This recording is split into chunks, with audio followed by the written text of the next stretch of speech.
নমস্কার বন্ধুরা, পিয়ালির রান্নাঘরে সবাইকে স্বাগত জানিয়ে আজকে বানাবো মাছের মাথা দিয়ে বাঁধাকপি। আমি কিভাবে বানাবো সেটাই তোমাদের দেখাবো। তো চলো শুরু করি।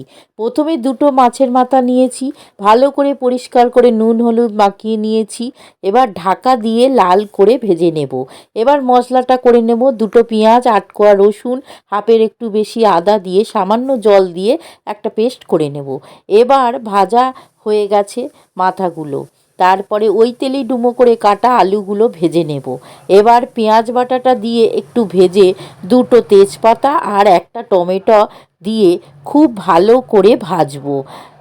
এবার কুচি করে কাটা বাঁধাকপিগুলো অল্প অল্প করে দিয়ে পরিমাণ মতো লবণ, 1 চামচ হলুদ, 1 চামচ জিরে গুঁড়ো দিয়ে মেশাবো। আস্তে আস্তে কমে যাবে, কমে গেলে আবার কিছুটা কপি দিয়ে দেব। এইভাবেই বারে বারে কমে যাবে আর কপিগুলো দিয়ে দেবো। তারপরে 1.5 চামচ লঙ্কা গুঁড়ো দিয়ে মেশাবো। এবার ভাজা আলুগুলো আর কড়াইশুঁটি দিয়ে নাড়বো। এবার মাথাগুলো ভেঙে ভেঙে দিয়ে ভালো করে মেশাবো। তারপরে চাপা দিয়ে দেব। এইভাবে কিছুক্ষণ অন্তর অন্তর চাপা খুলে খুলে একবার করে নেড়ে দেব, আবার ঢাকা দেবো।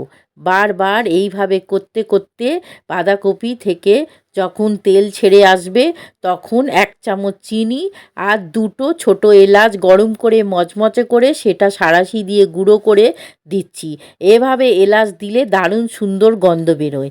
বন্ধুরা, এইভাবে জল না দিয়ে ঢাকা দিয়ে দিয়ে বাঁধাকপি তৈরি করলে দারুণ স্বাদ হয়। ভালো লাগলে পাশে থেকো বন্ধুরা।